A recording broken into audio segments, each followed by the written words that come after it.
I want to focus today on kind of the language we use to talk about ourselves because I caught myself a couple of times with I'm not saying negative speak because when we're in a growing frame of mind or a hurting frame of mind, you need to be able to express yourself. So, all those people are like, well, if you say a negative word, you're going to get a negative thing.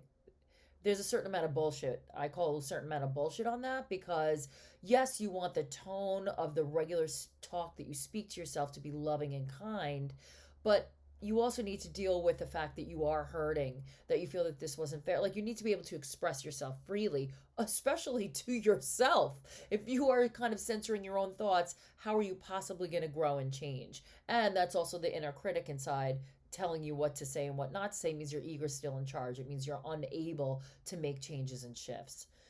But I want to offer a distinction. And I've made this point before, but I think it bears repeating because I was speaking this weekend with a friend of mine that we were talking about the knight, right? The warrior, your warrior that allows you to charge up the hill. It allows you to break boundaries. It allows you to go to war when necessary. And sometimes that's war with yourself. But I have frequently used the dividing term between primal warrior and savage warrior. The primal warrior is dives into battle. He might feel fear, but he goes anyway. There is boldness. There is a certain amount of lack of fear for physical contact to like fucking break through those doors that we put in front of ourselves. However, the thoughtful warrior, even in activity, even in the throes of battle, is still thinking strategically. He's still thinking, or she is still thinking. Really, that's the bottom line. So there's a cognition there that yes, you are fueled by a fire that might just be really primal, but that there is something more than just primal because what happens, the flip side of that is savage. And that means you're in the battle for the blood. And that means that you get drunk on the actual physical battle with yourself instead of we are fighting for that. This is what I want. And to get through this block, I gotta fucking blast through. That is primal. That is amazing. But if you are simply slicing and dicing because probably now you've fallen a little bit in love with that adrenaline and the adrenal tax of you kind of getting in that fight or flight, but in this case fight mentality, and you keep going back to that to power you up and get you through. And a lot of times I have seen, and I used to do this myself quite a bit, I do it far less now, is I would go back to my trauma to give me that power up. Now, what's going to happen is you're either going to run out of that juice and you're going to burn everything down, or you're just going to never make a change because your changes aren't based on real change. They're based on a false quick start. They're not based on a foundation. And so I would say that what I use to activate my my primal warrior and my primal queen, not or king, right? So not just the warrior. To me, the warrior is the spark of activity, but the governor, the governing body of you is your king or queen. And so I always check in and make sure, like, is this my tyrant asshole queen? Because she's there.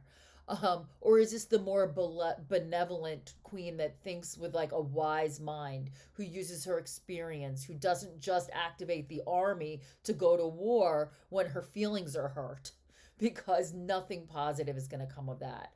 So there's twofold here, right? It's the language that we use to activate ourselves, and then it's which part of ourselves we are choosing to really activate and get behind. I would offer that as you activate, if you're coming from a place of integrity, you can still really be strategic and nimble. You're coming from a place, a more holistic place of, yes, your warrior might be leading the charge, but there is some sentient queen cognition going on where you're going to get to a point to where you want to go to make a change. Whereas if you allow the tyrant queen to just lash out, and she lashes her squad, her legion, to go activate the warrior, and they go just fucking berserker, you're not going to get what you want, because all they're going to do is burn shit down, and that includes you. You're going to get burnt out too. So, as you start a new project, as I am endeavoring to do today, I always want to start with a little fire. I always want to start with a little like juice. I always want to start from a place of like a flicker of power to light the power keg to keep me going. But I also always want to make sure that that power, as being a typical quick start kind of person, I don't want that to just fizzle out, right? I don't want it to be like I went to, here's a great analogy. When I was younger, I was on a vacation with my parents, and we went to a fireworks display. And what had happened is that the first 5 minutes were like the most awe-inspiring fireworks display you ever saw. It was like a tiny town, and it was just amazing. And it was like 3 minutes, but it was over. Apparently, someone had like tripped and fallen, and everything got lit up at the same time. So it was like, whoop, boom, and then nothing. So what I'm going to suggest is that not practicing conservation, because you need that punch to get through. Just make sure alongside of your spear is your mind and your cognition and your wisdom, and that your heart is open and there too. Because if your heart is not involved, your ego's going to run the show. And although sometimes you need that really clear cognitive thinking, if it's not heart centered, you're going to do something that you think is self-serving, but is probably short-sighted, because your wisdom is in your heart. Your activity and your methodology can be in your mind. But if these two aren't in alignment, chances are you're sliding to the side of the tyrant queen. So, a lot to take in here, but really what I just want to focus on is the quality of your energy when you're in attack mode, when you're taking on a project, when you're getting yourself fueled for something new. I urge you to bring in all of your wisdom, your experience, to ride alongside you with your shield and your sword. Because if you are just traveling with the sword, all you'll get is blood. You won't even get what you want. You'll just get battle. And chances are, eventually, that sword's going to turn on you, because you're going to be so bloodlusted that you don't even know who you're fighting anymore, and you're going to start to fight yourself. And maybe others around you that you don't even really need to fight with. So, as you empower yourself today, just take a little bit of time to align and to lean to the side of the primal, not the savage. Bring your natural wisdom into the things you do with power. That's how you make a real change. And I will see you tomorrow.